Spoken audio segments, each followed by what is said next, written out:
દત્ત. મિત્રો, મહારાષ્ટ્રની પરિક્રમા કરતા કરતા ખેડીઘાટ મોર ટકા પહોંચ્યા. ગઈ વખતે આપણે એની વાત કરી કે આ મોર ટકા પરમહંસજીના આશ્રમમાં મહારાષ્ટ્રી રોકાયા છે અને આ એ જ સ્થાન છે કે જ્યાં પરમ પૂજ્ય રંગઅવધૂત મહારાજે પોતાની નર્મદા પરિક્રમા શરૂ કરેલી. એટલું જ નહીં, પણ જ્યારે રૂકમાંબા માનો દેહ વિલય થયો ત્યારે પરમ પૂજ્ય રંગઅવધૂત મહારાજે આ સ્થાન પર આવીને જ એમની ધાર્મિક વિધિ કરી હતી અને ત્યાં મહારાષ્ટ્રી રોકાયા. આપણે જ્યારે શૃંખલાની વાત કરીએ છીએ ત્યારે પરમ પૂજ્ય રંગઅવધૂત મહારાજના નર્મદાનંદજી મહારાજ ઉપર એટલા બધા આશીર્વાદ હતા, એની વાતો આપણે કેવી રીતે રોકી શકીએ? અને આ જ્યારે શૃંખલા ચાલી રહી છે ત્યારે કંઈ કેટલાય ભક્તોમાં એવી ઉત્સુકતા છે. આપણી સાથે જોડાયેલા દત્ત આશ્રમ ઉછાલી સાથે જોડાયેલા કેટલાય ભક્તો છે કે જેમણે આશ્રમની મુલાકાત લીધી છે, આશ્રમમાં દર્શન કરવા પણ આવ્યા છે. પણ એવા પણ કેટલાક ભક્તો છે કે જેમણે આશ્રમનું નામ સાંભળ્યું છે પણ આશ્રમમાં પોતે રૂબરૂ જઈ નથી શક્યા. ઘણી દૂર રહેતા હોય એવા ભક્તોની એવી ઉત્સુકતા છે, એવી મનોકામના છે કે આપણે આશ્રમે જઈને દર્શન કરીએ.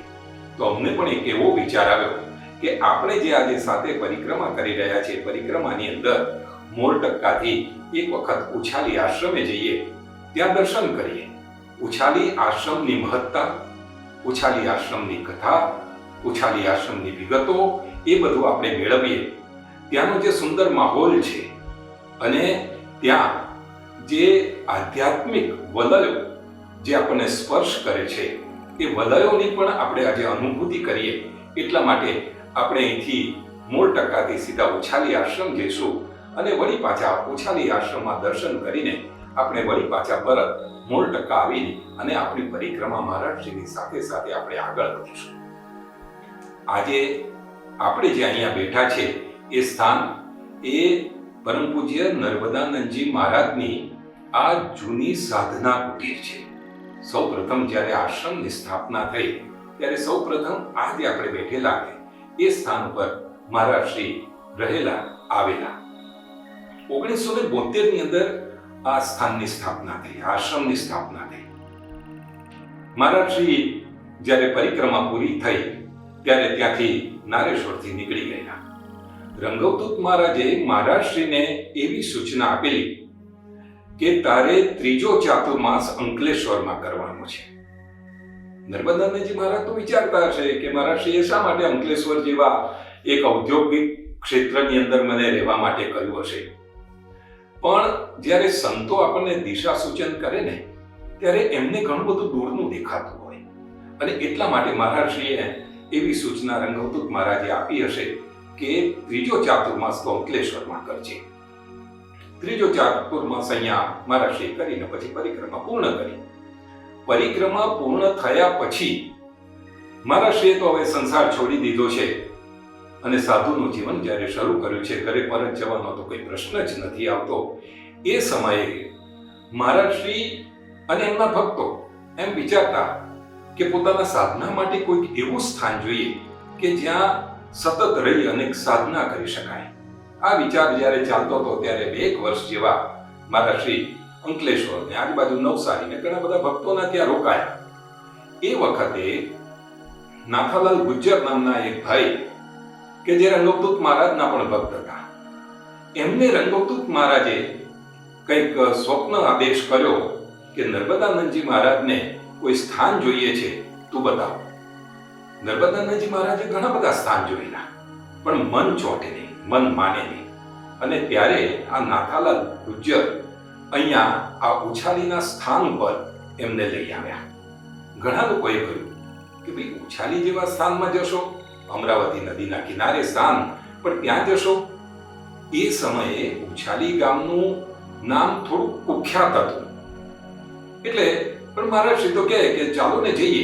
અને અહીંયા જે આવ્યા અને હનુમાનજીના મંદિર આગળ જ્યાં પહોંચ્યા અને આ ભૂમિ જોઈ ત્યાં જ દત્ત મહારાજનો અને ગુરુ મહારાજનો એમને આદેશ થયો કે અહીંયા જ રોકાઈ જા. અને ત્યાં જ પોતાનો દંડ ઠોકીને એમ કહ્યું કે આ જ સ્થાન, હું અહીંયા જ રોકાઈ જઈશ. લોકો એમ કે મહારાજશ્રી આ સ્થાન તો અહીં તો ભૂતપલિત જેવું સ્થાન છે અને તમે નહીં માનો પણ આ સ્થાનમાં જ્યારે વિકાસના કામો થયા, આશ્રમની કુટીર બનાવવાનું જ્યારે કામ હાથ ધરવામાં આવ્યું, તે વખતે ઓછામાં ઓછા 1-2 ટ્રેક્ટર ભરીને તો એના ટ્રેલર ભરીને હાડકા નીકળેલા એવું આ જૂના ભક્તો તરફથી આપણને જાણવા મળે છે. મહારાજશ્રી અહીં આવ્યા અને અહીં આવી અને એમણે આ સ્થાન જોયું અને નક્કી કર્યું કે એક નાની સરખી કુટીર આપણે બનાવીશું અને ત્યાં સાધના કરીશું. એ આ કુટીર. મહારાજશ્રી બાપજીને પ્રાર્થના કરે કે અવધૂત, તે મારા માટે બેસવા માટે તો સ્થાન આપ્યું, તે મને એમ તો કહ્યું તું કે હું તારી સાથે છું, હૃદયથી તારી સાથે છું, હંમેશા તારી સાથે છું. પણ મહારાજશ્રી, હું એકલો બેઠો બેઠો આપને યાદ કરીશ, હું આપનું ચિંતન કરીશ, હું આપનું મનન કરીશ, પણ આપની હાજરી શું? અને જ્યારે આશ્રમની તૈયારી થતી હતી ત્યારે એક દિવસ રાત્રે 2:30 વાગ્યાના સુમારે કંઈક સ્વપ્ન દર્શન થયું. મહારાજશ્રીને એવું સ્વપ્ન દર્શન થયું કે રંગવદૂત મારા ત્યાં પ્રગટ થયા અને એમ કહ્યું કે તું ચિંતા ના કરતો, હું હંમેશા તારી સાથે છું, લે આ મારી પાદુકા. મહારાજશ્રી એકદમ જાગી ગયા, વિચારવા માંડ્યા કે ખરેખર આ સ્વપ્ન છે કે આ સાચું છે, અને સ્વપ્ન જાણે સત્ય હોય એવો એમને અનુભવ થવા માંડ્યો. અને ત્યાં જ ટૂંકા સમયની અંદર નવસારીના ડોક્ટર મનહરભાઈ શાહ, જે પરમ પૂજ્ય મહારાજના પરમ ભક્ત હતા, એક પત્ર લઈને આવ્યા અને એ પત્ર હતો જમિયતરામ અધ્વરી, જે રંગવદૂત મહારાજના પરમ ભક્ત વકીલ હતા, ધરમપુરના મૂળ રહેવાસી. રંગવદૂત મહારાજ ઉપર એમણે ઘણા બધા પુસ્તકો લખ્યા છે, આપણે બધાએ ઘણાએ વાંચ્યા પણ હશે. એમના પત્નીનો પત્ર હતો કે રંગવદૂત મહારાજે અનાવલના જે શુક્લેશ્વર મહાદેવ છે એના એક અનાવિલ બ્રાહ્મણને એમની પાદુકાજી આપેલા અને 12 વર્ષથી એ પાદુકાજીની સતત પૂજા થયેલી, પણ એ પરિવારમાં હવે આ પાદુકાજીની પૂજન સતત થઈ શકે એમ ન હતું, એટલે પાદુકાજીએ અર્પણ કરવાના છે. અને એ વાત ડોક્ટર મનહરભાઈ લઈને આવ્યા અને મહારાજશ્રીને એ જે સ્વપ્નમાં રંગવદૂત મહારાજ કહી ગયા કે લે મારી આ પાદુકા, ત્યારે મહારાજશ્રીએ વિચાર્યું કે ગુરુ મહારાજને તો દેવ થયે ઘણો સમય થઈ ગયો છે, પાદુકાજી ક્યાંથી મળશે? સાહેબ, આ અવધૂતની કક્ષા છે. અને ત્યાં જ પેલા પાદુકાજી લઈ અને આપવાની વાત થઈ અને આપણે અહીં જ્યાં બેઠા છે ત્યાં અવધૂત બિરાજમાન છે, દત્ત મહારાજ બિરાજમાન છે. અને જે આ પાદુકાજીના આપણે દર્શન કરીએ છીએ એ પરમ પૂજ્ય રંગવદૂત મહારાજના એમના સ્વહસ્તે અનાવલના ટ્રસ્ટીવા અનાવિલ પરિવારને અપાયેલી પાદુકાજી અહીં બિરાજમાન છે. આવો આપણે બધા એમના અહીંયા દર્શન કરીએ. અને જ્યારથી આ પાદુકાજી અહીં આવ્યા ત્યારથી કંઈ ને કંઈ અલગ અલગ એમની કથાઓની રચના થવા માંડી. 1972ના ડિસેમ્બર મહિનાની 6 તારીખે પાદુકાજીની અંકલેશ્વરની અંદર શોભાયાત્રા નીકળી. 7મી તારીખે ડિસેમ્બરની 7મી 1972માં, એટલે આજથી 50-52 વર્ષ પહેલાની વાત છે, આ આશ્રમની સ્થાપના થઈ. અને ત્યારે વાસ્તે ગાતે પાદુકાજી એટલે અવધૂત જાતે સ્વયં પાદુકા સ્વરૂપે અહીં આવ્યા અને એમના સતત આશીર્વાદ મહારાજશ્રી ઉપર વરસતા રહ્યા. 40 વર્ષ સુધી આ કુટીરમાં, આ સાધના કુટીરમાં રહી અને મહારાજશ્રીએ તપશ્ચર્યા કરી. સ્વપાકી, પૈસાનો તો સ્પર્શ કરવાનો નહીં. જે દિવસથી સાધુતા તરફ આગળ વધ્યા, પૈસાનો સ્પર્શ કરવાનો નહીં. જાતે રસોઈ કરે, સ્વપાકી જાતે રસોઈ કરે. મેં પોતે પણ એમને મહારાજશ્રીની 75 વર્ષની ઉંમર હતી ત્યારે મેં એમને પોતે રસોઈ કરતા ને જમતા જોયા છે.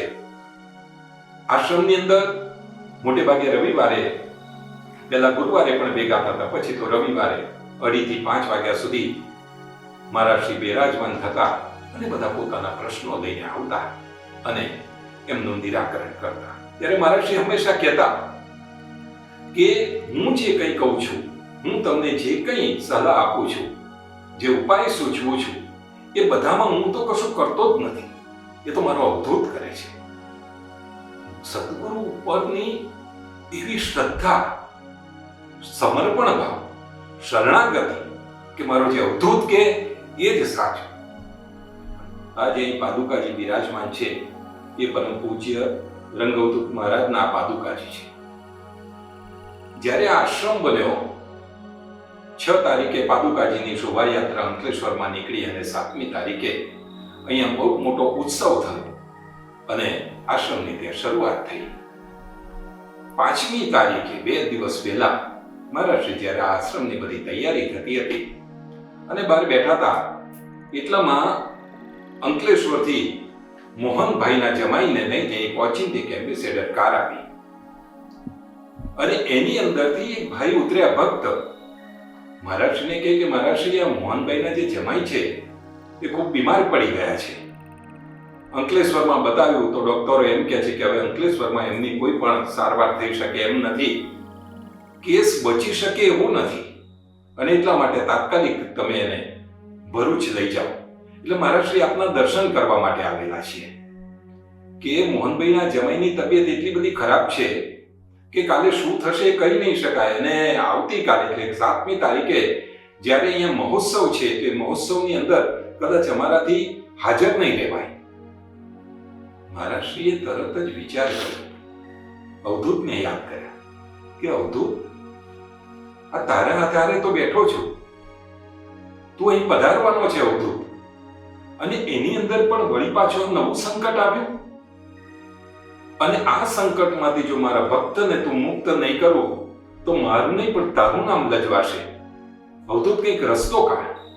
એમ કરીને જ્યાં અવધૂત બાપજીને પ્રાર્થના કરી એટલે મહારાજશ્રીને તરત જ વિચાર આવ્યો કે લાવને આ ભસ્મ આપો. એ એમના જમાઈના કપાળે ભસ્મ લગાડી થોડી ભસ્મ એમના મોઢામાં મૂકી અને અવધૂત ચિંતન શ્રી ગુરુદેવ દત્ત કરી અને મોટીથી એનું ગામ કર્યું. આ લોકો પેશન્ટને લઈ અને ગાડી નીકળી ગઈ. મહારાજશ્રી તો એ ચિંતામાં તો ખરા જ. 15-20 મિનિટ થઈ હશે અને અમરાવતી નદી આગળથી એ ગાડીમાંથી બેઠેલા એક ભાઈ જાણે દોડતા દોડતા આવ્યા. મહારાજશ્રીને થયું કે આ કેસ પૂરો થઈ ગયો કે શું? અને ત્યાં એ ભાઈએ આવી અને કહ્યું કે મહારાજશ્રી, આ અહીંથી નીકળીને અમે ત્યાં સુધી પહોંચ્યા ને એટલામાં તો ખબર નહીં કે શું ચમત્કાર થયો કે ગુરુ મહારાજના આશીર્વાદથી એ જમાઈની તબિયત સારી થઈ ગઈ છે, બેઠા થઈ ગયા છે અને અમે જે હવે ભરૂચ જવાના હતા ને એની જગ્યાએ પાછા અંકલેશ્વર જઈએ છીએ. મહારાજશ્રી, 7મી તારીખે અમે ઉત્સવની અંદર જરૂર આવીશું અને એ ઉત્સવને શાંતિથી ઉજવીશું, મજાથી ઉજવીશું. એ આશીર્વાદ, એ શક્તિ અહીં જે પાદુકા સ્વરૂપે બિરાજમાન છે એ આ અવધૂતની પાદુકાજીના છે અને મહારાજશ્રીની અવધૂતે જે આપેલી શક્તિ છે, જે આપેલા આશીર્વાદ છે એના પરિણામરૂપ છે. આવો વળી પાછા આપણે અહીંથી આગળ નીકળી અને આ ઉછાલી આશ્રમના પરિસરની અંદર ફરતા જઈશું અને ગુરુ મહારાજની અલગ અલગ વાતો કરતા જઈશું.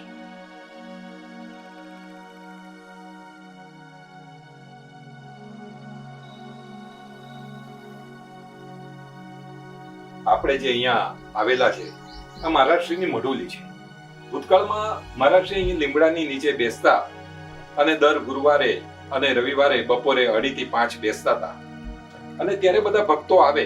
મહારાજશ્રી અહીં બિરાજમાન થાય, ખુરશી નાખીને બેઠા હોય, જોડે ગુરુ મહારાજની પાદુકાજી અને દત્ત મહારાજની મૂર્તિ ત્યાં હોય અને ભક્તો સામે બેસી અને ભજન કીર્તન કરતા, ધૂન ગાતા. અને એ સમયે જે કોઈ ભક્તોના નાના મોટા પ્રશ્ન હોય ત્યારે મહારાજશ્રી પાસે આવે, મહારાજશ્રીને રજૂઆત કરે અને મહારાજશ્રી તરત જ કંઈક વિચારી અને ઉપાય બતાવે. કોઈને એમ કે તમે ગાયત્રી મંત્ર કરો, કોઈને એમ કે તમે દત્ત ભાવની કરો, કોઈને એમ કે પાછળ ઔદુંબરનું જે વૃક્ષ છે ત્યાં જઈ અને એના 108 તમે પ્રદક્ષિણા કરો. આવા અલગ અલગ ઉપાય બતાવતા અને આ ઉપાય બતાવવાથી કેટલાય ભક્તોના આદિ વ્યાધિ ને ઉપાધિમાંથી મુક્તિ મળી છે. નિસંતાન હોય એને સંતાન પ્રાપ્તિ થઈ છે, નોકરી ના હોય એને રોજગારી મળી છે, એવા બધા. અને ત્યારે મહારાજશ્રી પોતે એમ કહેતા કે આ જે કંઈ હું કરું છું હું નથી કરતો, આ તો મારો અવધૂત બેઠો બેઠો ખેલ કરે છે અને એ મને જે કંઈ સુજાડે છે એ તમને કહું છું અને એ થાય છે. એક નાનો સરખો પ્રસંગ મને કહેવાની ઈચ્છા થાય કે આ આપણા મંદિરની અંદર મધુભાઈ જોશી કરીને એક સિનિયર સિટીઝન છે, નિવૃત્ત છે. એ ને એમના પત્ની દર મહિને એટલે 1 મહિનો ઓલ્ટરનેટ આવે છે ને એ સેવા કરે છે. એકાદ દિવસ મધુભાઈ જોશી રાત્રે 2-2:30 વાગ્યાના સુમારે અહીં દર્શન કરવા આવ્યા છે અને ત્યારે લાકડીનો ખખડવાનો અવાજ આવ્યો અને એમણે જોયું તો મહારાજશ્રીની પ્રતિકૃતિ આ પરિસરની અંદર ફરતી હોય એવું એમને દર્શન થયું. મધુભાઈ તો એકદમ ધ્રુજી ગયા, વિચારમાં પડી ગયા કે મહારાજશ્રીએ મને દર્શન આપ્યા. અને ત્યાં જ ગુરુદેવ દત્ત હજુ તો કહ્યું એટલામાં જ મહારાજશ્રી ત્યાંથી અદ્રશ્ય થઈ ગયા. એનો અર્થ કે મહારાજશ્રી આજે પણ સૂક્ષ્મ સ્વરૂપે આ બધા જ પરિસરની અંદર ફરતા હોય છે અને ભક્તોની મનોકામના પૂર્ણ કરતા હોય છે.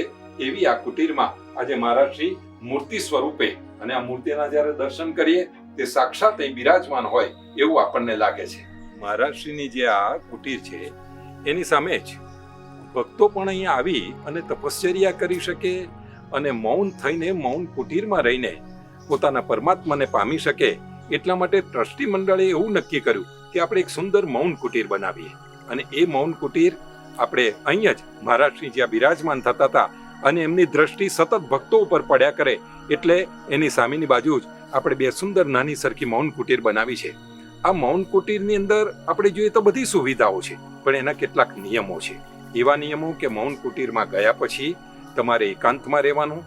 અંદર એટેચ સંડાસ બાથરૂમ બધું જ છે, રહેવા માટેની સુવિધા છે, પંખા છે, બેડ છે, પથારી છે, બધું છે. પણ એક બારી મૂકવામાં આવી અને એ બારીમાંથી જ એમને સમયસર ભોજન મળી જાય. જે તે વ્યક્તિએ ભોજન કરવાનું અને અંદર જ રહેવાનું. કોઈની સાથે વાત નહીં કરવાની, મોબાઈલ સાથે નહીં રાખવાનો કે કંઈ કરતા કંઈ બીજી સુવિધા નહીં.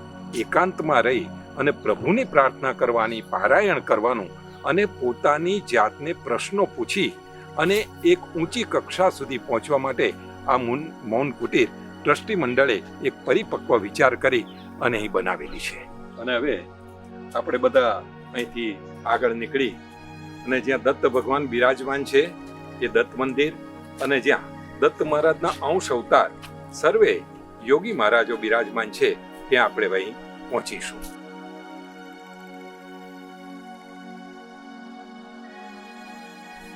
અહીંયા જે આપણે ઔદુંબરના દર્શન કરીએ છીએ એ વટવૃક્ષ ઔદુંબર છે. આપણે વિચારતા હશું કે આ લાકડું અહીંયા કેમ મૂકેલું છે, પણ મૂળ આ ઔદુંબરનું વૃક્ષ અહીં આપણે નજીકમાં જ હતું અને મહારાજશ્રીએ આ ઔદુંબરના વૃક્ષની નીચે બિરાજમાન થતા અને ત્યારે ઘણા બધા ભક્તો આવતા. તો એ ભક્તોને કંઈ પણ મુશ્કેલી હોય કે કોઈ પ્રશ્ન હોય તો મહારાજશ્રી આ ઔદુંબરની નીચે બેસીને જ એમને ઉપાય સૂચવતા અને મહારાજશ્રી કહેતા કે જે કંઈ એમાંથી જ્ઞાન મળે છે એ ઔદુંબરમાંથી જ મળે છે અને ઔદુંબરની અંદર દત્ત પ્રભુનો વાસ છે. હવે બન્યું એવું કે ઔદુંબર તો અહીંયા હતું જ. મહારાજશ્રીની સમાધિ બનાવી અને ખૂબ સુંદર સમાધિ તૈયાર થઈ ગઈ. ત્યારે તે સમયના એટલે આપણા જે પ્રમુખ છે ત્યારે નિલેશભાઈ, એમને મનોમન વિચાર આવ્યો કે મહારાજશ્રીની એટલી સુંદર નવી સમાધિ આપણે બનાવી તો દત્તપ્રભુ માટેનો જે આપણે મંદિર બનાવવું છે એ ક્યાં બનાવીશું? હવે એ મંદિર જો બનાવવા જઈએ, નવું એ તોડીને નવેસરથી બનાવવા જઈએ, સમારકામ કરીએ તો આ ઔદુંબરનું વૃક્ષ એવી રીતે આપણને નડે કે એ કામ થઈ ન શકે. એટલે નિલેશભાઈએ ગુરુ મહારાજને પ્રાર્થના કરી, દત્ત મહારાજને પ્રાર્થના કરી કે હે મહારાજ, તમે કંઈક રસ્તો કાઢો. અને કુદરતી એવું બન્યું કે 1 વર્ષની અંદર આ ઔદુંબરનું વૃક્ષ કે જેની નીચે ગુરુ મહારાજ બિરાજમાન થતા હતા એ પોતે ધીરે ધીરે સુકાવા માંડ્યો. એટલે એણે જાતે પોતાનો દેહ વિલય કરવા માંડ્યો. એના પાન સુકાઈ ગયા. આ વાત માત્ર નિલેશભાઈએ જ જાણી. ઘણા બધા ભક્તો એમ કહ્યું કે ગુરુ મહારાજ જે બેસતા હતા એ ઔદુંબર સુકાવા માંડ્યું છે. એટલે કેટલાક વૈજ્ઞાનિકોને બોલાયા, વન વિભાગના માણસોને બોલાવ્યા. એણે આ ઔદુંબરને નવપલ્લવિત કરવા માટે, લીલું કરવા માટે ઇન્જેક્શનો આપ્યા, દવા આપી, પણ આ ઔદુંબર ધીરે ધીરે વિલાઈ ગયું અને 1 વર્ષની અંદર એ ઔદુંબર સુકાઈ ગયું. હવે જે દત્ત પ્રભુને બનાવવા, એમના માટે બિરાજમાન કરવા માટે જે નવું મંદિર બનાવવાનું હતું એનો રસ્તો નીકળ્યો. ત્યારે ગુરુ મહારાજે આદેશ કર્યો કે પહેલા નવા ઔદુંબર અહીં વાવો, એને ઉછેરો અને ત્યાર પછી આ જૂના ઔદુંબરને ત્યાંથી વિસ્થાપિત કરો. અને તરત જ નિલેશભાઈ અને બધા ભક્તો એ લાગી ગયા અને નવા ઔદુંબરનું અહીંયા રોપણ કર્યું, એને વાવવામાં આવ્યું. એટલું જ નહીં, પણ ભક્તોના મગજમાં, ટ્રસ્ટી મંડળના મગજમાં એમ કે માત્ર આપણે એક ઔદુંબર શા માટે? દત્ત મહારાજના 24 ગુરુ હતા, એટલે 24 ઔદુંબરો અહીંયા ઘડી એના વૃક્ષ રોપવામાં આવ્યા અને આ પરિસરની અંદર આજે 24 ઔદુંબરના વૃક્ષ છે. આ ઔદુંબરને ત્યારે જેસીબી આમ નીકળે એવી પરિસ્થિતિ નહીં, અને પછી એના પૂજાપાઠ કરી એનું વિધિ વિધાન કર્યું અને ત્યાર પછી જેસીબીથી આ ઔદુંબરને ત્યાંથી વિસ્થાપિત કર્યા, એમને લાવી અને અહીંયા બિરાજમાન કર્યા. અને આજે સૂક્ષ્મ સ્વરૂપે છે, અહીં બેઠા છે અને બેઠા બેઠા આજે પણ ભક્તો આવીને એના દર્શન કરે છે અને પોતાની મનોકામના પૂર્ણ કરે છે. એ ઔદુંબરના આપણે દર્શન કરી રહ્યા છે. હમણાં જે આપણે ઔદુંબરના દર્શન કર્યા એમને ત્યાંથી તો આપણે વિસ્થાપિત કર્યા, પણ અહીંયા નવા ઔદુંબરનું આપણે વાવેતર કરીને એની સ્થાપના કરી અને એની નીચે અક્કલકોટના સ્વામી સમર્થની મૂર્તિ બિરાજમાન થશે. આપણને એમ થશે કે આ મૂર્તિ આવી ક્યાંથી? તો રમેશભાઈ પટેલ ડુંગરાના એ અક્કલકોટ બાજુ ગયા હતા અને ત્યાં દર્શન કરવા ગયા અને ત્યાંથી એમને મૂર્તિ ભેટ સ્વરૂપે મળી. વિચારતા હતા કે આ મૂર્તિને હું ઘરે રાખીને કેવી રીતે પૂજા કરીશ, અને ત્યાં જ વિચાર આવ્યો કે આ તો અવધૂતના આશીર્વાદ કે એના આદેશથી અક્કલકોટના સ્વામી આ પરિસરની અંદર બિરાજમાન થવા આવ્યા હશે અને એટલા માટે આ ઔદુંબરની નીચે એમને અહીંયા બિરાજમાન કરવામાં આવ્યા છે. અને એમની આગળ જે નાની સરખી આપણને પાદુકાજીના દર્શન થાય છે, એ પાદુકાજી વડોદરાની અંદર જે તળાવ ઉપર અક્કલકોટના સ્વામીનું જે મંદિર છે ત્યાં મહારાષ્ટ્રનો જ્યારે કાર્યક્રમ થયેલો ત્યારે એમને આ ભેટ સ્વરૂપે આપી હતી. એ પાદુકાજી પણ અહીં બિરાજમાન છે.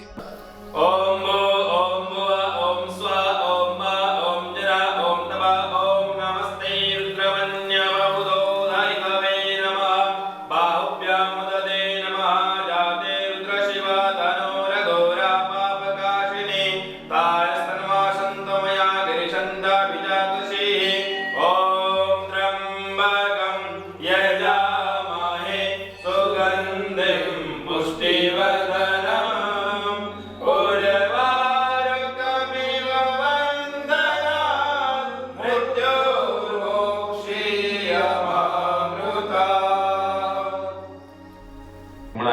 મંત્રોચ્ચારથી જેમનો આપણે અભિષેક કર્યો એ દેવોના દેવ મહાદેવ અહીં બિરાજમાન છે.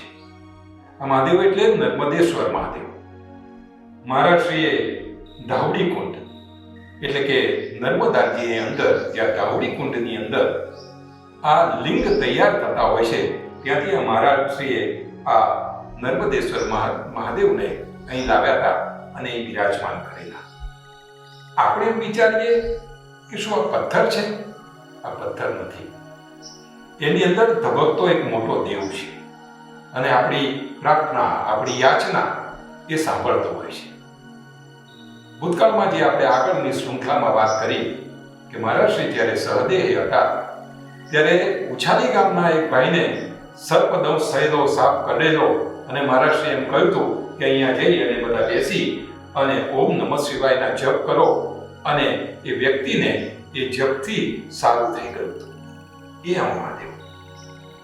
પુરાણી વાત કરી એટલું જ નથી, પણ હમણાંની નવી વાત કરું. 2 વર્ષ પહેલાની એક આવી જ વાત છે કે હમણાં 2-3 વર્ષ પહેલાનો જ એક પ્રસંગ તમને કહેવાની મારી ઈચ્છા હું રોકી નથી શકતો. આપણા દત્તાશ્રમ ઉછાલી ખાતે એ વખતે પારાયણનું આયોજન કરવામાં આવ્યું હતું. બહુ આનંદને મહોત્સવની અંદર આ પારાયણ ચાલતું હતું.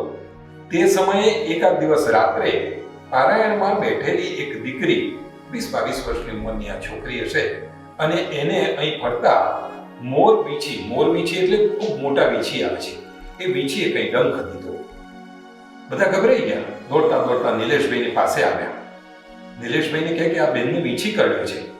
નિલેશભાઈ પણ એક વખત તો ચિંતામાં પડી ગયા અને ગુરુ મહારાજને પ્રાર્થના કરી કે ગુરુ મહારાજ, આ બધા તારા ભરોસે અહીં બેઠા છે, અમે લોકો પણ તારા ભરોસે છે, તો અમારે શું કરવું? અને ત્યાં જ એમને વિચાર આવ્યો કે તાત્કાલિક આ દીકરીને અહીંયા નર્મદેશ્વર મહાદેવ પાસે લઈ જાય. મહાદેવ પાસે આવ્યા.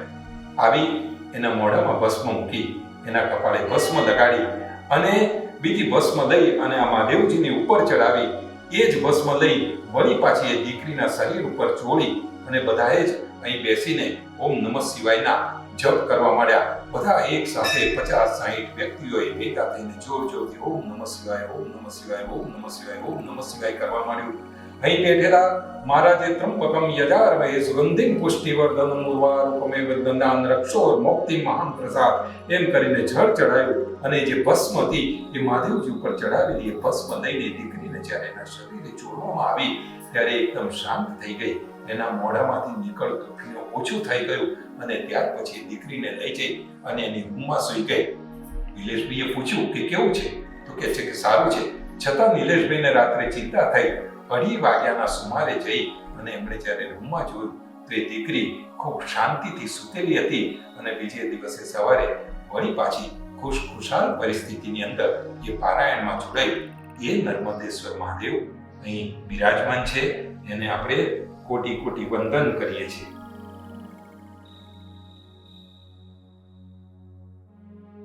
ઓમ ઇદં વિષ્ણુર્વચક્રમે ત્રેદાનવે પદમ્બ સમૂઢવશભાગુસરે સ્વાહા ત્રીણીપદાભચક્રમે વિષ્ણોર્ગો અદાભ્યઃ અતો ધર્માણિ ધારયન્ત વિષ્ણોઃ પરમ પદઘોષદા પશ્યन्ति શૂરયઃ દિવ્યચક્ષુરાદમ્બ. ઓમ નમો ભગવતે દત્તાત્રેયાય સ્મરણમાત્ર સંતુષ્ટાય મહાભય નિવારણાય મહાજ્ઞાનપ્રદાય ચિદાનંદાત્મને બાલોન્મત્તસાજવેશાય મહાયોગિને અવધૂતાય અનસૂયાનંદવર્ધનાય અત્રે પુત્રાય ઓમ ભવંત વિમોચનાય આમ અષાદ સાધનાય રેમ સર્વબુદ્ધિદાય ક્રોમ અષાદ કૃષ્ણાય એમ વાક્પ્રદાય ક્લીમ જગત્રવશીકરણાય સૌહો સર્વનક્ષોભણાય શ્રી મહાસંપદપ્રદાય ગ્લોમ ભૂમંડલાધિપત્યપ્રદાય દ્રામ ચિરંજીવિને વષટ વશીકરો વૌષટ આકર્ષય હુમ વિદ્વેષય ફટ ઉચ્ચાટય ઠ સંભય ખેમ મારય નમઃ સંપન્નય સ્વાહા પોષય પરમંત્ર પરયંત્ર પરતંત્રાણિ છિંદે ગૃહાન નિવારય વ્યાધિર વિનાશય દુઃખમ હર દારિદ્ર્યમ વિદ્રાવય દેહમ પોષય ચિત્તમ તોષય સર્વમંત્ર સ્વરૂપાય સર્વયંત્ર સ્વરૂપાય સર્વતંત્ર સ્વરૂપાય સર્વપલ્લવ સ્વરૂપાય ઓમ નમો મહાસિદ્ધાય સ્વાહા. જે આપણે અહીંયા દર્શન કરી રહ્યા છે એ આખા આ મંદિર અને એને પરિસરનું આ હૃદય સ્થાન છે. હૃદયમાંથી જેમ ધબકારા નીકળે અને રક્ત પરિવહન કરે એવી રીતે આ હૃદય સ્થાનમાંથી અહીં કેટલીય પૂર્વીઓ બહાર નીકળી રહી છે. અહીં અખિલ બ્રહ્માંડના નાયક ભગવાન દત્તાત્રેય મહારાજ બિરાજમાન થયેલા છે અને એમની સાથે દત્ત મહારાજના અંશ અવતાર એવા શ્રીપાદ શ્રી વલ્લભ નૃસિંહ સરસ્વતી સ્વામી મહારાજ, સ્વામી સમર્થ વાસુદેવાનંદ સરસ્વતી સ્વામી મહારાજ, પરમ પૂજ્ય રંગઅવધૂત મહારાજ અને આપણા ગુરુ મહારાજ નર્મદાનંદજી મહારાજ આપણી વચ્ચે અહીં બેઠેલા છે. આ સ્થાનની એક ખાસ મહત્તા છે. આપણે જેમ આગળ વાત કરીને કે જે ઔદુંબરનું વૃક્ષ જે ત્યાંથી ખસેડવામાં આવ્યું એ ઔદુંબરનું વૃક્ષ અહીં નજીકમાં હતું અને આપણે વિચારતા કે દત્ત મંદિર કેવી રીતે બનાવીએ. આ ઔદુંબરના વૃક્ષની નીચે દત્ત મહારાજનું મંદિર હતું જે આપણને પાછળ ફોટામાં દેખાતું હશે. એ મંદિરની નીચે મહારાજ શ્રી નર્મદાનંદજી મહારાજ જ્યારે સદેહે હતા ત્યારે એમણે એક નાનો સરખો ગોખલો બનાવડાવ્યો હતો. એ ગોખલો અહીંયા છે. એ ગોખલાને એમ જ રાખ્યો, જે હતો એ પરિસ્થિતિમાં જ રાખ્યો અને મહારાજ શ્રી કહી ગયા હતા કે જ્યારે હું બ્રહ્મલીન થઈ જાઉં ત્યાર પછી મારા દેહ અવસાન પછી મારા જે અસ્થિ છે એ અસ્થિને તમે આ ગોખલામાં મૂકજો. અને ત્યાર પછી આ ગોખલામાં મૂકવાનો વિચારણા હેઠળ હતો.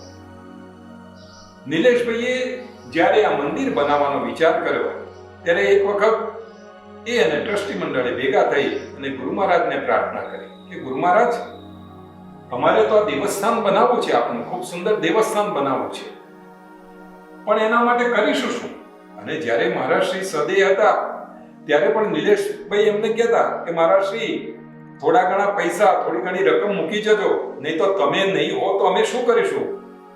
ત્યારે મહારાજ શ્રીએ પોતાના ચહેરા ઉપર સ્મિત લાવીને કહેલું કે નિલેશ, હું તો આ લંગોટ પહેરીને ફરું છું અને મારા અવધૂતે મને જે રીતે સાચવ્યો છે ને એ રીતે તને પણ સાચવશે. અને સાહેબ, તમે નહીં માનો કે જ્યારે આ મંદિર બનાવવાનું નક્કી કરવામાં આવ્યું તે વખતે નિલેશભાઈ અને બધા કામ માટે બહાર જતા હતા અને એક ભાઈનો એક ભક્તનો ફોન આવ્યો કે જે મંદિર આપણે બનાવવાની ઈચ્છા રાખો છો એ મંદિર બનાવવાનો જે કંઈ ખર્ચો થશે એ હું આપવા માટે તૈયાર છું.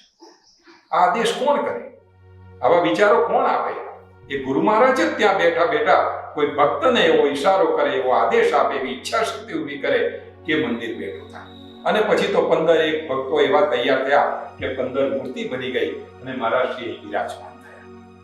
આ ગોખની અંદર પરમ પૂજ્ય મહારાજશ્રીના 2 નવેમ્બર 2015 ના રોજ અહીંયા એમના અસ્થિ મૂકવામાં આવેલા છે. અને આ એવું સ્થાન છે કે મહારાજશ્રીએ કહેલું કે અહીંયા હું સાક્ષાત બેઠેલું છું એવું તમે સમજજો, અને જ્યારે પણ કોઈ પણ ભક્તને આદિ વ્યાધિ ઉપાધિ આવે, કોઈને કંઈ પણ ઈચ્છા હોય ત્યારે આવીને મને તમે કહેજો અને અહીંથી હું બેઠો બેઠો પૂર્ણ કરીશ. એ સ્થાન પર આજે આપણે બેઠેલા છે. આ મહારાજશ્રીને અને અખિલ બ્રહ્માંડના નાયક ભગવાન દત્તાત્રેયને આપણે કોટી કોટી વંદન કરીએ છીએ. આપણા સૌનું રક્ષણ કરવા માટે પવનસુત હનુમાનજી અહીં બેઠેલા છે અને સતત ભક્તોને માર્ગદર્શન આપે છે. એમને આપણે વંદન કરીએ છીએ. મહારાજશ્રીનું અહીંયા જે આ ફોટો મૂકવામાં આવ્યો છે, મહારાજશ્રીનું આ જે જૂની કુટીર હતી ત્યાં અહીંયા એક ઓટલો હતો અને મહારાજશ્રી અહીં બેસતા અને બધાને દર્શન આપતા. એ એમનું અગત્યનું સ્થાન છે. અને મિત્રો, મહારાજશ્રીએ બ્રહ્મલીન થતા પહેલા છેલ્લા 1.5-2 વર્ષ જ્યાં રહીને ઉપાસના કરી એ શાંતિ કુટીરમાં હવે આપણે જઈશું.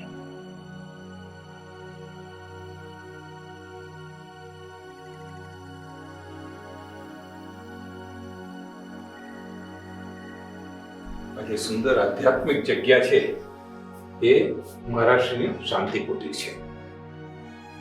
2014ના પ્રથમ મહિનાની અંદર મહારાષ્ટ્રી આ શાંતિ કુટીરમાં આવીને બિરાજમાન થયેલા અને અહીંયા જ એમણે પોતાની ઉપાસના કરેલી. મહારાષ્ટ્રીની જે તે સમયની એમના પરિક્રમા દરમિયાન તથા એમણે જ્યારે જ્યારે ઉપાસના કરી એ સમય દરમિયાનના બધા જ સ્મૃતિ ચિહ્નો અને સ્મૃતિઓ અહીંના જે ટ્રસ્ટી મંડળ છે એમણે ખૂબ જ સારી રીતે એને સાચવી રાખી છે. મહારાજશ્રી અહીં બેસી અને ઉપાસના કરતા કરતા જ્યારે એમના જીવનના છેલ્લા 6 માસ બાકી હશે ત્યારે એમણે કહેલું કે 6 માસ પછી હું મારો દેહ છોડી દઈશ. આસો સુદ 11નો એ દિવસ, શનિવારનો એ દિવસ હતો અને 24 ઓક્ટોબર 2015નો એ અંતિમ ઘડી આવી ચૂકી કે જ્યારે મહારાજશ્રી અહીંયા જ બિરાજમાન હતા અને પોતાની અંતિમ શ્વાસ એ લઈ રહ્યા હતા ત્યારે પોતાના ગુરુ મહારાજ રંગઅવધૂત મહારાજની પાદુકાજીને પોતાના શરીર સાથે, પોતાના હૃદય સાથે એમણે ચાપી દીધી. એની સાથે એક વાતની નોંધ કરવાની મને ઈચ્છા થાય કે ના આગલા જ દિવસે એક દંડી સ્વામી ઓચિંતા ફરતા ફરતા અહીંયા આવી ચડ્યા. અહીં આવી અને મહારાજશ્રીની તબિયત જોઈ અને એમણે અહીંના ભક્તોને એમ કહ્યું કે 24 કલાકની અંદર મહારાજશ્રી દેહ છોડી દેશે, એટલા માટે મહારાજશ્રીના વજન જેટલું જ તેલ તમે લઈ અને હનુમાનજી મહારાજને ચડાવજો. અને ભક્તોએ અહીંથી જઈ અને ગુમાનદેવમાં હનુમાનજી મહારાજને એ તેલનો અભિષેક કર્યો. 24મી તારીખ ઓક્ટોબર 2015 બપોરના 2:11 ગુરુ ગુરુ કરતા આ જાઓ મારા પ્રાણ. એ બસ શબ્દોનું રટન દત્તને યાદ કરતા કરતા કરતા આપણા પૂજ્ય ગુરુ મહારાજ નર્મદાનંદજી મહારાજે અંતિમ શ્વાસ લીધો અને એમના શરીરમાંથી નીકળેલી એ જ્યોત દત્ત મહારાજની અંદર વિલીન થઈ ગઈ અને દેહ છોડીને સૂક્ષ્મ સ્વરૂપે આ આશ્રમની અંદર ગુરુ મહારાજ વિચરણ કરવા માંડ્યા. અને હવે આપણે મહારાજશ્રીની સમાધિ તરફ જઈએ છીએ. મહારાજશ્રીને અહીંયા સમાધિ આપવામાં આવેલી. મહારાજશ્રીના દેહને છેલ્લા અગ્નિ સંસ્કાર આ સ્થળ ઉપર જ કરવામાં આવેલા હતા. આ એ સ્થાન છે કે જ્યાં 1992ની અંદર ધ્યાન કુટીર બનાવવામાં આવેલી. એ સમયના મહારાજશ્રીના ભક્ત અને એક સામાજિક આગેવાન એવા સુમનભાઈ દેસાઈ ઓવિયાણના. એમણે અહીંયા ધ્યાન કુટીર મહારાજશ્રી માટે બનાવેલી. મહારાજશ્રી ધ્યાન કુટીરમાં રહેતા અને એક દિવસે યોગાનો યોગ હર્ષદભાઈ દેસાઈ કોસંબડીને આવ્યા ત્યારે એમણે એવું કહેલું કે હર્ષદ, ભવિષ્યમાં જ્યારે મારો દેહ વિલય થાય ત્યારે મને અગ્નિ સંસ્કાર અહીંયા જ આપજો અને અહીંયા જ મારું સમાધિ મંદિર બનાવજો. એ સ્થાન ઉપર આપણે ઉભેલા છીએ. મહારાજશ્રીની જે મૂર્તિના આપણે અહીં દર્શન કરી રહ્યા છીએ એ મૂર્તિની પ્રાણ પ્રતિષ્ઠા સને 2016ના કારતક સુદ પૂનમના દિવસે કરવામાં આવેલી હતી. મોટી સંખ્યામાં અહીં ભક્તો એકત્ર થયા હતા. દિગંબરાની ધૂન સાથે મહારાજશ્રીને વિરાજમાન કરવામાં આવેલા. મહારાજશ્રીની જ્યારે મૂર્તિ આવી એનો પણ એક નાનો પ્રસંગ છે કે જ્યારે મહારાજશ્રીની મૂર્તિ લઈને આવ્યા કોઈ વાહનની અંદર અને મૂર્તિ ઉતારવાની હતી ત્યારે મૂર્તિ ઉતરતી નહોતી. બધા ભક્તોએ ખૂબ કોશિશ કરી. 2 કલાક જેટલો સમય વીતી ગયો પણ મહારાજશ્રી મૂર્તિ રૂપે અહીં નીચે ઉતરતા નહોતા. ત્યારે ભક્તોએ એમ વિચાર્યું કે મહારાજશ્રીને લાવવામાં આપણી કોઈ ભૂલ તો નહીં થઈ હોય અને એટલા માટે વાસુદેવાનંદ સરસ્વતી સ્વામી મહારાજે જે રચના કરી છે એ કરુણા ત્રિપદીનું બધા ભક્તોએ એકત્ર થઈ અને ગાન કર્યું. શાંતા હો શ્રી ગુરુદત્તા મમ ચિત્તા તમૈવ આતા. અને ત્યાં જ આ ગાન પૂરું થયું અને મહારાજશ્રીની મૂર્તિ માત્ર 10 મિનિટની અંદર જ એ વાહનમાંથી ઉતરી ગઈ અને મહારાજશ્રી વિરાજમાન થયા. આજે પણ મહારાજશ્રીની જન્મતિથિ એટલે પૂનમનો દિવસ અને એટલે આ દત્ત મંદિર, આ દત્ત આશ્રમના પરિસરની અંદર દર પૂનમે 52 દત્ત વાવણી ગાવામાં આવે છે. ભક્તો એકત્ર થઈ 52 દત્ત વાવણીનું ગાન કરે છે. નજીકમાં યજ્ઞ મંડપ છે, એની અંદર દત્ત યાગ થતા, ગણેશ યાગ થાય છે, હનુમાન યાગ થાય છે અને આ જ પરિસરની અંદર આ આશ્રમની અંદર દત્ત જયંતિ, ગુરુ પૂર્ણિમા, મહારાજશ્રીની જન્મતિથિ, મહારાજશ્રીને જે દિવસે ગુરુ મંત્ર મળ્યો હતો એ દીક્ષાની પણ તિથિ, એવા અલગ અલગ તિથિ ઉજવવામાં આવે છે.